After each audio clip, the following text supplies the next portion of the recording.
My wife and I were enjoying a date when her mother burst into the restaurant, shouting, "Why didn't you invite me?" My wife instantly apologized and pulled out a spare chair. Holding back my anger, I got up and declared, "You two have fun. I'm done with this marriage." The entire place went silent. Before we dive in, leave a comment below mentioning where you're reading from. Enjoy the story. I'm a 38-year-old man who was married to a 34-year-old woman. Let's call her Eli for 6 years. We met through mutual acquaintances and got married after 2 years of dating. In the beginning, everything felt comfortable. She was thoughtful, funny, affectionate. She seemed to listen. At least that was how it appeared. We hardly ever argued at first, except when it involved her mother, Helen. Let me be upfront. I truly tried. Everyone says that, but I really did. Never had I clashed with anyone's parents before. I'm not the confrontational type. I mostly keep to myself. I'm the sort who bakes desserts on special occasions, remembers birthdays, and tries to be considerate. But from our very first meeting, Helen gave me the cold shoulder, like she'd already decided I wasn't good enough for her daughter. You know, the kind of person who sizes you up in 5 seconds and never revises that judgment? The first time Eli introduced me, Helen barely smiled. She just eyed me up and down and remarked, "You're taller than I expected." I assumed it was nerves or something similar and let out a polite laugh. It only deteriorated from there. Helen would drop lines like, "Oh, you don't wear any fragrance? Bold choice." Or, "That's the shirt you're going with." Or, "So you didn't follow my recipe, I see." She would swing by our home without warning. On one Sunday morning, she used the spare key Eli had given her and let herself in. I was wearing a bathrobe. Helen looked me right in the eye and said, "I used to wear things like that too, back before I was married." I begged Eli to establish boundaries. She'd respond, "My mom means well. She's just old school, doing her best." No, Helen was aiming to control everything.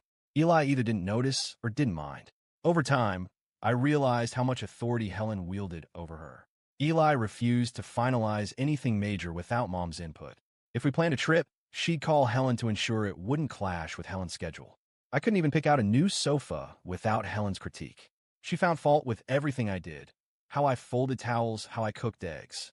And Eli never told her to stop. She'd just smile vaguely and let me take the heat. Last month, Eli came home saying she had a surprise. Reservations at Lucas Trattoria, the same spot where we'd celebrated our first wedding anniversary. She said we needed some time to reconnect. We had been tense lately, so I got excited. Maybe she'd finally recognized the problems and wanted to put us first. I got dressed up, put on the black shirt she once loved, styled my hair carefully. We arrived at the restaurant, dimly lit, cozy, full of couples talking softly. It seemed perfect. We ordered drinks and had a laugh about something trivial. One of her coworkers who got the wrong Zoom link. The server brought fresh bread. Then it happened. We were in the middle of a conversation when a sharp voice cut across the room. "Why didn't you invite me?" It pierced the air, making everyone turn to stare. I lifted my head, and there stood Helen. She wore a flashy blouse, heavy makeup, and carried an oversized bag. She'd halted in the middle of Lucas, glaring at us like we'd committed a crime. Eli froze. "Mom," Helen approached. "You told me you were staying in tonight. You never mentioned coming here. I told you I wanted to check this place out." I was speechless. My heart pounded. Helen shot me a look and added, "You two really thought I wouldn't want to come along? How selfish." Then Eli did something that stunned me. She looked at her mother, then at me, and pulled out the vacant chair beside us. "Have a seat, Mom. It's fine." I stared, hoping it was some kind of joke, but it wasn't. She called the waiter for another place setting. That was it. I stood, outwardly calm but boiling inside, and said in a strange voice, "Enjoy yourselves. I'm finished with this marriage." Then I walked out. The entire restaurant went silent. Not just a few glances, but absolute hush.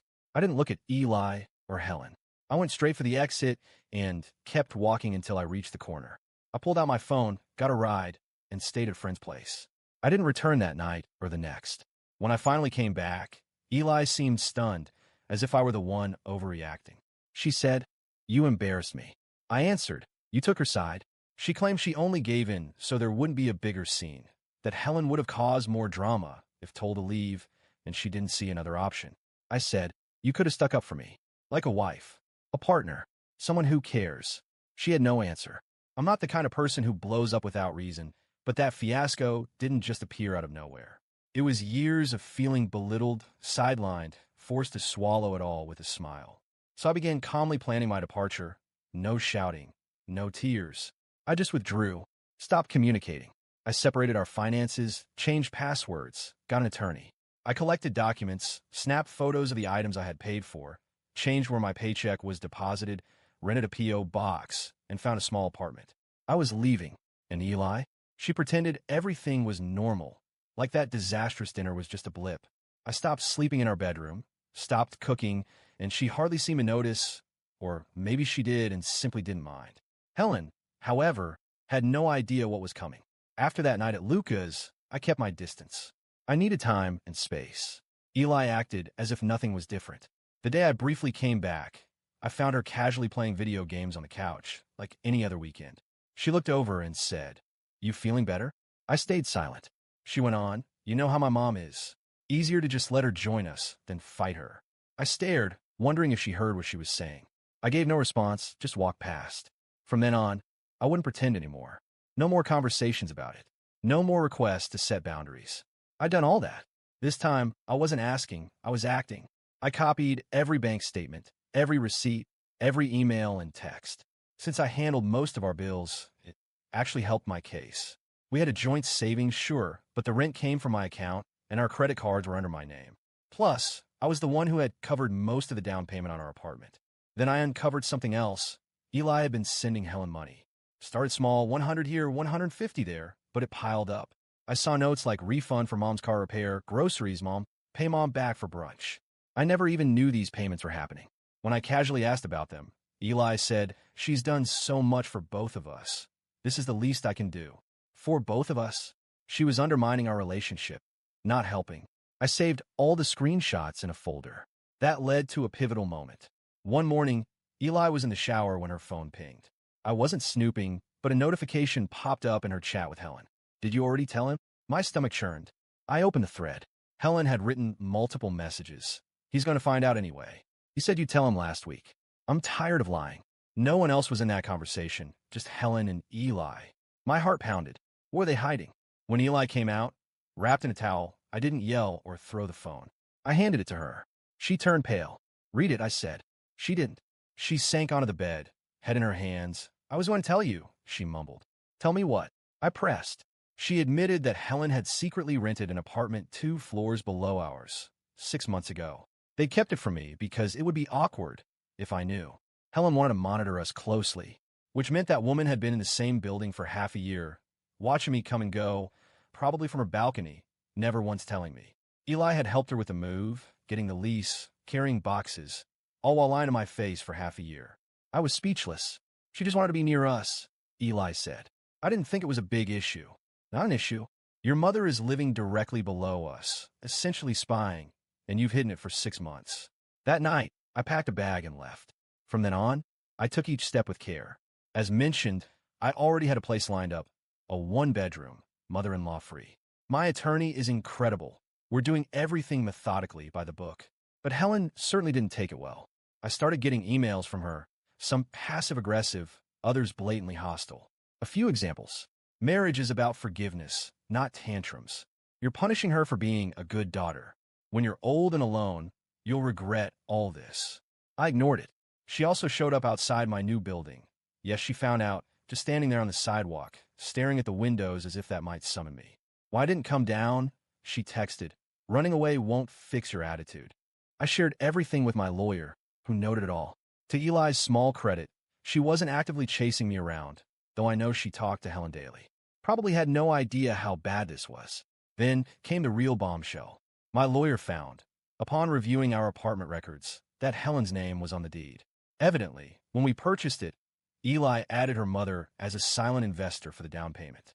But I contributed most of the initial deposit. The paperwork had been handled by one of Helen's friends in some office. I never saw the fine print, so they slipped Helen's name onto the title. I had no idea. So now, it was me versus Eli and Helen. Helen technically had a claim to the property, meaning she could try to block any sale or force Eli to keep it. My attorney said we could challenge it, though it was clear Eli had arranged this a long time before the fiasco at the restaurant, maybe since the very beginning. I thought discovering Helen lived 2 floors below me was the worst betrayal. I was wrong. I had no clue how deep it ran until last week. I once believed I was dealing with a controlling mother-in-law and a wife who wouldn't stand up to her, but I didn't realize how deliberate it all was. 2 days ago, Eli texted, asking if we could meet and end things amicably. She sounded serious, so I agreed to meet at a cafe, definitely not Luca's. She arrived carrying a folder. I brought some papers, she said. Nothing official, just a quick way to settle the property issue. I didn't touch them right away. I asked her what it was. She hesitated. It's basically an informal agreement my mom's lawyer drafted. You know, to clarify who keeps what. I opened the folder, and my heart sank after scanning the first page. It was a deed form relinquishing all my rights to the apartment in favor of Helen. Eli explained, now you won't have to worry about that place. You're moving out anyway, right? So it's simpler. I stared at her for a solid few seconds. You want me to give our home to your mother? She already contributed a bit, you know. I said, I paid almost all of the down payment. She shrugged. Yeah, but it's complicated now. I shut the folder, got up, and left without a word. Later, I gave it to my attorney. She read it, jaw tightening. Where'd she get this? I told her Helen's lawyer wrote it. After flipping through the pages, she said, this is a total trap. If you signed, you'd be giving up any ownership at all, with zero compensation. She leaned back. You're not divorcing just one woman. You're taking on a mother-daughter duo. That's when I connected the dots. I went through old emails, receipts, half-forgotten chats. I remembered how Helen insisted we use a particular friend's office for the apartment purchase, offering a better rate. I trusted Eli at the time. Turns out that office lost its license for shady deals and document forgeries. Guess who signed the closing paperwork? Eli and Helen, excluding me from entire sections they claimed didn't need my signature. Whether legal or not, it was definitely unethical. My attorney contacted an investigator for possible property fraud charges. The final twist, one that actually made me laugh, was Helen attempting to list our apartment for sale last week behind my back. A neighbor messaged me. I saw a for sale sign at your place. Are you moving? I checked online, and there it was, my address, with a scheduled open house, and Helen's phone as the contact. I phoned the realtor, who was confused. He'd been hired by the co-owner and main investor, told that I had already been paid out. I forwarded it all to my attorney. Now Helen faces scrutiny for fraudulent listings. After that failed quitclaim attempt, Eli flooded my phone with texts. First, long laments about feeling hurt. Then guilt trips. You're throwing away all we built. Finally, anger. You're ruining my life just because you can't stand my mom. I ignored them. One night, she called 11 times and left a voicemail in tears. You have no idea. She was the only one there for me when I had nothing. She gave me everything, and now you're taking it from her. That said it all. I wasn't just married to Eli. I was married to Eli and Helen. I've been the third will the entire time. The property is currently frozen under investigation. Nobody can sell it until ownership is clarified. My attorney is handling the divorce filing and the property dispute. I've started weekly therapy. I never understood how broken I felt until I walked away from that place. We're keeping a close watch on Helen in case she tries any more stunts like fake listings. If she does, we'll pursue criminal charges. And there are still more things I uncovered about Eli's finances, likely unknown even to Helen. I'm prepared to reveal it all. This isn't over, not by a long shot. By then, the legal battle was full-blown. The divorce was underway, the property was a nightmare, and Helen had already failed in one attempt to secretly sell my apartment. But some folks refused to go down quietly. One Thursday evening, I was eating takeout at my new place when Eli texted me. Come to Mom's place for dinner. Let's talk. I hesitated because the message felt too polished, too calm. My gut said not to go, but I agreed. Why? I wanted them to say everything to my face. No texts, no hidden documents. I wanted to see them squirm. I needed closure. I arrived at 7 p.m. sharp. Helen opened the door, all smiles like nothing ever happened. The house smelled like meatloaf and entitlement. Glad you're here. Let's handle this like grown-ups, she said. I didn't smile back. Eli was already seated at the table, looking worn out, as if she hadn't slept in weeks. We sat quietly. Then Helen cleared her throat. We want to discuss the apartment, find a fair solution. Fair? I nearly laughed. She continued, you never really had the finances for something that size. Eli and I made it happen. We have to protect our investment. Eli gave a small nod. We never intended it to end up like this. I set my fork down. Oh, you mean how you hid the fact that Helen was living 2 floors below me, forged my signature, and tricked me into signing my home over? That part. Helen frowned. Don't be dramatic. That snapped something in me. I stood up. You believe it's only about property? It's about how you two disrespected me every day for 6 years. Never once treating me like family. You barely treated me as a real person. Eli said, I tried. No, you handed the reins to your mom. You never really left her control. You just dragged her into our place. Helen rose too. You have no clue how much I've done for my daughter. She owes me everything. I looked from Helen to Eli. And she gave you everything, including what was supposed to be mine. I pulled out my own folder, bank statements, receipts proving I had paid 87% of the down payment. I dropped it on the table. Numbers don't lie, no matter what story you spin. A heavy silence followed. Eli stared at the folder without opening it. Helen scoffed. This is just spiteful. Completely unnecessary. All of a sudden, another voice spoke. He's not being spiteful. He's telling the truth. It was Helen's sister, Aunt Marie, who must have slipped in unnoticed. Apparently, my attorney had contacted her while tracing Helen's finances linked to a family trust. Marie stepped forward, arms folded. You want to explain it, Helen, or should I? Helen froze. I asked, explain what? Marie turned to me. The money Helen used for that down payment wasn't actually hers. It came from a trust fund left by her late husband, meant for younger relatives. She wasn't authorized to touch it, so she falsified documents to pull out. Your lawyer reached out to me for verification. I felt sick. Eli whispered, Mom, is that true? Helen stayed quiet. Marie delivered the final blow. If it's reported, and it will be, this could lead to fraud charges. Helen screamed, You're tearing this family apart. You let an outsider come in, and look what's happened. Eli sprang up, yelling back, You did this, Mom. You lied.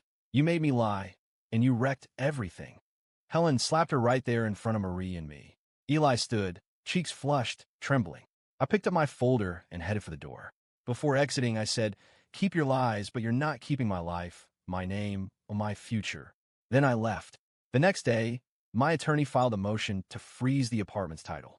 Helen's accounts were flagged, and Marie agreed to testify if need be. Eli emailed me an apology, saying she hadn't known about the trust and regretted all of it. I never replied. Instead, I signed the final divorce papers, sent them to her new P.O. box, and reverted to my old last name the following day. It's been 3 months since that night.